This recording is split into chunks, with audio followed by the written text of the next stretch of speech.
babayaran, babura. Right? Through death, to present you holy in His sight, without blemish. Yan po ang blameless, kung tawagin.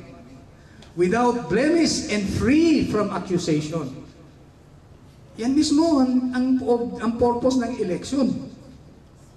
Na ngayon ay nagkatotoo na. Dahil yan po ang tingin sa atin ng Diyos ngayon, nananampalataya sa Panginoong Jesucristo, na tayo ay holy in His sight. Huwag nyo nang pansinin yung sight ng iba. Ang importante yung sight ng Diyos. Amen.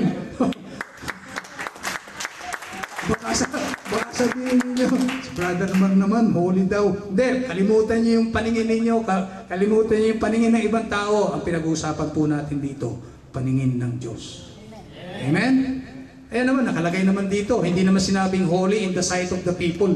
Kung holy in the sight of the people sana, ay bagsak yung election. At saka predestination, hindi nakamit yung... Kaya lang sabi, present you holy in His sight, without blemish and free from accusation. If you continue in your faith, ayan na sinasabi ko, faith, ayan lang po ang hinihingi sa atin ng Diyos. Para mapasama tayo doon sa election ni Jesus Christ at predestination niya. Faith ang kailangan natin. At pagkaya po ay nagkaroon tayo, ang tingin ng Diyos sa atin, we are holy, blameless, without accusation sa harap niya. If you continue in your faith, established and firm, not move from the hope held out in the gospel.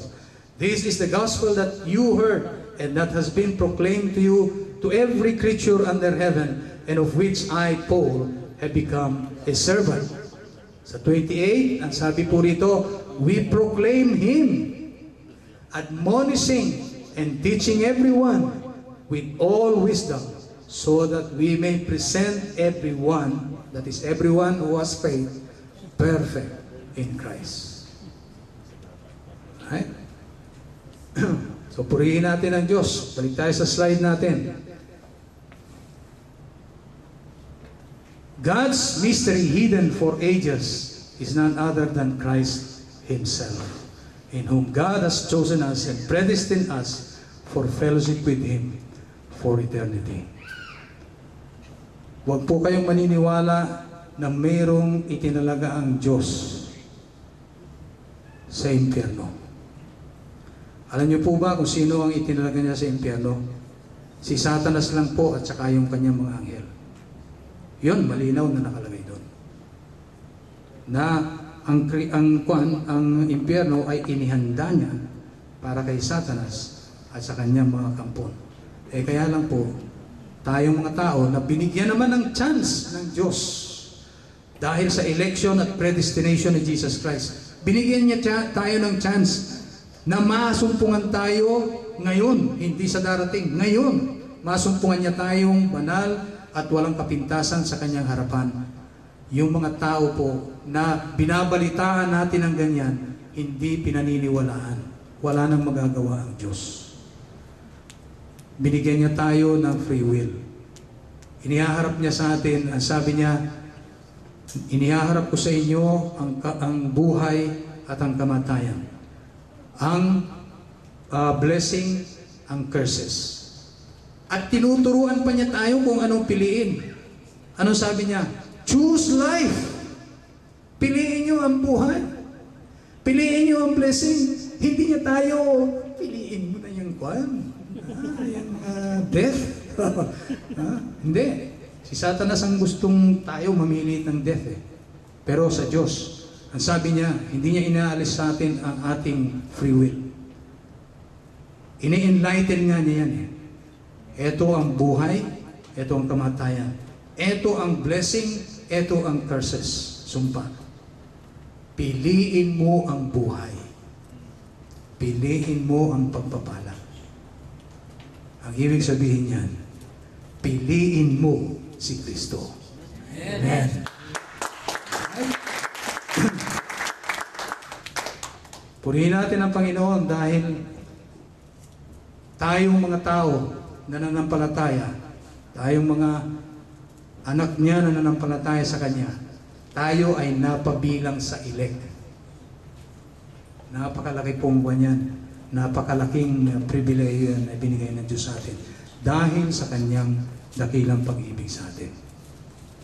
Right? So, naging malinaw naman sa atin ang usaping ito tungkol sa divine election at predestination. Uulitin ko lang po, pagka ang Diyos ay namimili po siya ng isa o ng kaunti para pagpalain ang marami. Amen. Ang Diyos po ay itinatalaga niya yung kanyang pinili, itinatalaga niya yan para sa mabuti, hindi para sa masama. Dahil ang Diyos ay mabuti. Amen? At ang pinili niya talaga, magmula pa sa eternity past, ang sabi sa atin, before the creation of the world, pinili na niya ang ating Panginoon Kristo. Dahil nakita niya na magkakasala ang tao, pinili niya ang ating Panginoon Kristo upang sa gayon, sa pamamagitan niya, masumpungan pa rin tayong taong nagkasala, masumpungan pa rin tayong banal at walang kapintasan sa kanyang harapan. At yan po ang nakikita ng Diyos sa ating lahat na nananampalataya sa Kanya. Ito ay hindi lamang para sa New Testament, ito ay para din sa mga Old Testament scripture na taong nabuhay. Napaka-effective po nung nangyari kay Jesus Christ, yung life, death, and resurrection ni Jesus Christ. Napaka-efficacious kung tawagin sa English. Napaka-bisa. Bakit? Ang bisa po nito ay umi-extend mula doon kay Adan. At umi-extend papunta sa hinaharap hanggang sa kahuli-hulihang taong mabubuhay dito sa lupa. Ganyan kabisa ang 33 and a half years na ipinamalagi ng ating Panginoon Kristo dito sa lupa sa kanyang buhay, kamatayan at muling pagkabuhay. Ganyan katindi ang bisa ng ginawa ng ating Panginoon Kristo. Si David, si Haring David, certified. Ang Diyos pa ang nag-certify sa kanya dito sa banal na kasulatan. Certified pong adulterer at murderer si David.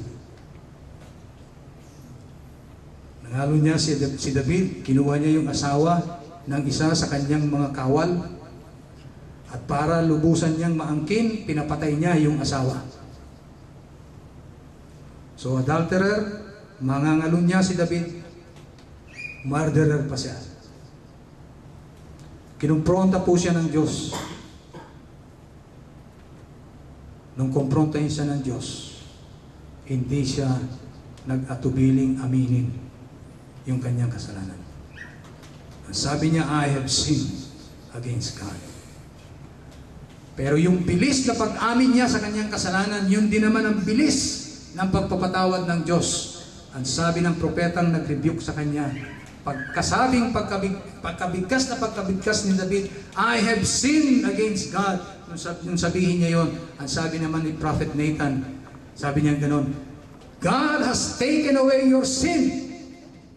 You will not die. Ang bilis. Di ba? Nung mamatay na si David at may pumalit ng hari sa kanya, matagal na panahon na, nagpalipat-lipat na ng paghari sa Israel.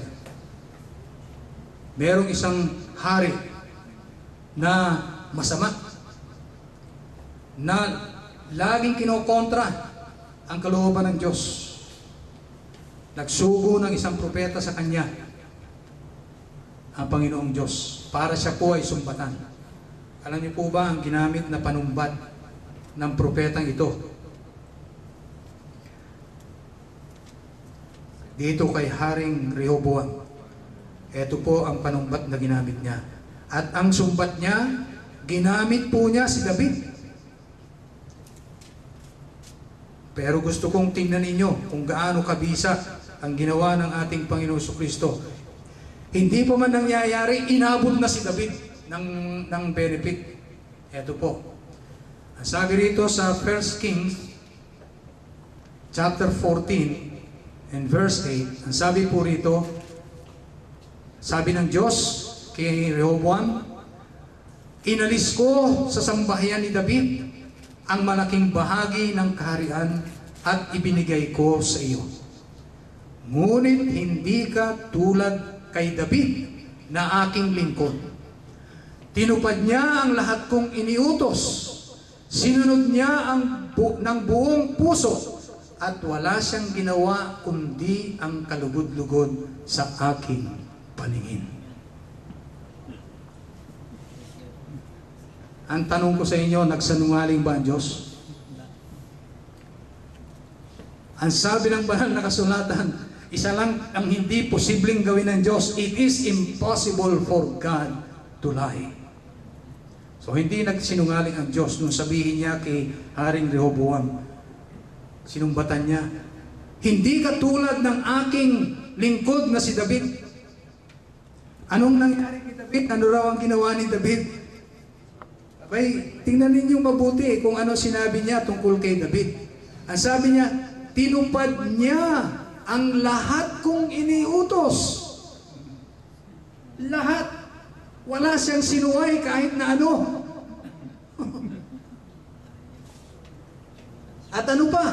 Ang sabi po rito, at wala siyang ginawa kundi ang kalugod-lugod sa aking paningin. Okay. Eh nasa na yung pangangalo niya at pagiging murderer niya? Anong nangyari? Ha? Yan ang sinasabi natin. Pagka ang Diyos ay pinatawad ka, binubura na niya yun, kanyang kasalanan. Hindi siya tulad ng tao. Yan ang sinasabi, I am God and not man. Kasi ano po ang tao? O sige, pinapatawad na kita. Pero pwede ba, huwag ka muna magpakita sa akin. Right? Ang Diyos hindi. Isipin nyo, ginawa pa niyang example si David para rebukin itong isang hari na masuwayin sa kanya. Ginamit pa niya si David na alam naman ng lahat ng bansang Israel. Alam ng bansang Israel dahil nabunyag na po lahat ito. Naisulat pa nga sa libro eh. Alam ng lahat na siya ay nangalo niya. Kinuha niya yung asawa ng iba at pinatay niya yung asawa nitong babae. Pero nasumbatan niya itong haring ito, hindi katulad ng aking anak, hirang na si David.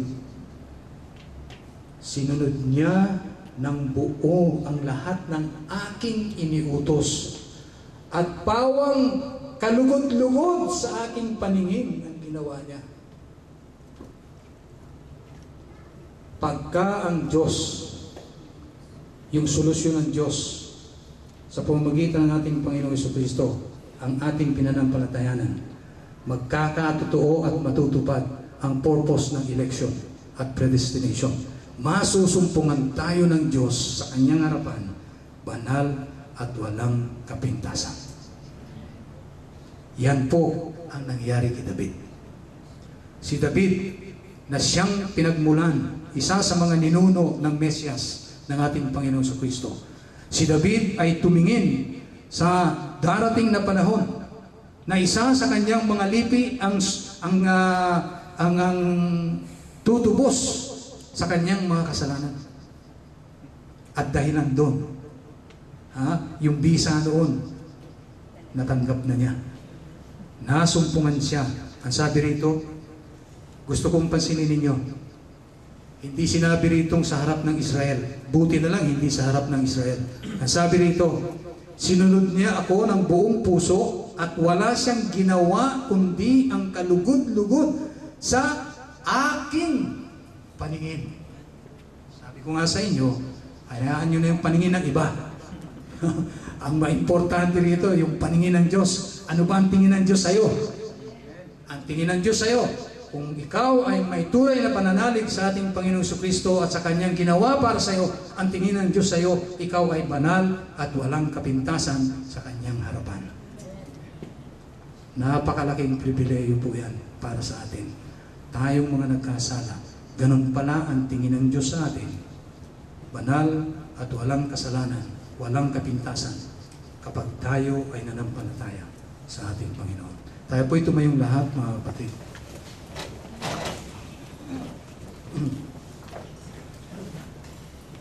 Tayo manalangin. Dakila naming Diyos amang banal na makapangyarihan sa lahat.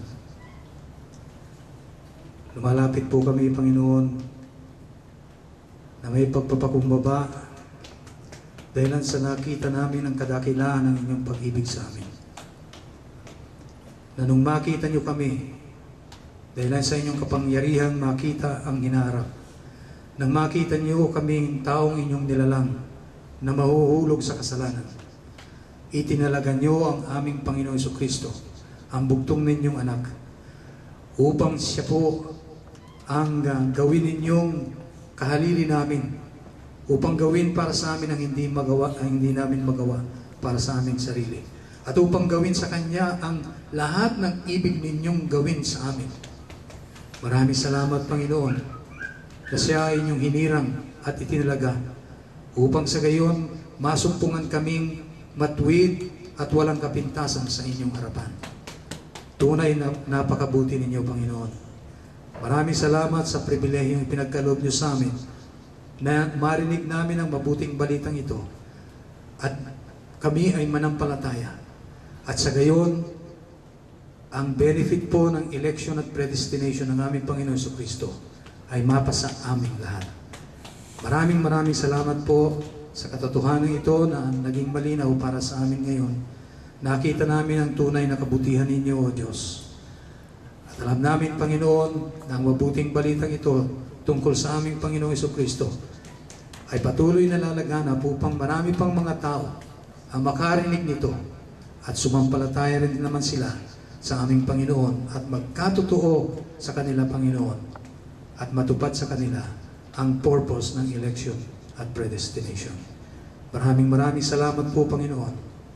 At ibinabalik po namin ang lahat ng kapurihan, lahat ng kalwalhatian sa inyong dakilang pangalan, sa pangalan lamang ng aming Panginoong Yesus.